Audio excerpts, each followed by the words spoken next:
If I were the devil, if I were the prince of darkness, I'd want to engulf the whole world in darkness, and I'd have a third of its real estate and 4/5 of its population, but I wouldn't be happy until I had seized the ripest apple on the tree. So I'd set about, however necessary, to take over the United States. I'd subvert the churches first. I'd begin with a campaign of whispers. With the wisdom of a serpent, I would whisper to you as I whispered to Eve, do as you please. To the young, I would whisper that the Bible is a myth. I would convince them that man created God instead of the other way around. I would confide that what's bad is good and what's good is square. And the old I would teach to pray after me, Our Father, which art in Washington. And then I'd get organized. I'd educate authors in how to make lurid literature exciting so that anything else would appear dull and uninteresting. I'd threaten TV with dirtier movies and vice versa. I'd peddle narcotics to whom I could. I'd sell alcohol to ladies and gentlemen of distinction. I'd tranquilize the rest with pills. If I were the devil, I'd soon have families at war with themselves, churches at war with themselves, and nations at war with themselves, until each in its turn was consumed. And with promises of higher ratings, I'd have mesmerizing media fanning the flames.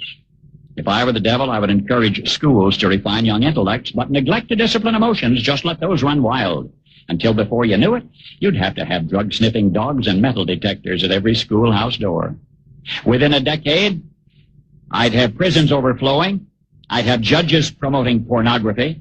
Soon I could evict God from the courthouse, then from the schoolhouse, and then from the houses of Congress. And in his own churches, I would substitute psychology for religion and deify science. I would lure priests and pastors into misusing boys and girls and church money.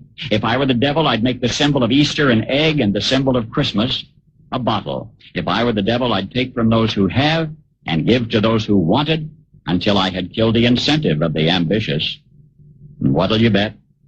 I couldn't get whole states to promote gambling as the way to get rich. I would caution against extremes in hard work, in patriotism, in moral conduct. I would convince the young that marriage is old-fashioned, that swinging is more fun, that what you see on TV is the way to be. And thus I could undress you in public, and I could lure you into bed with diseases for which there is no cure. In other words, if I were the devil, I'd just keep right on doing what he's doing. Paul Harvey.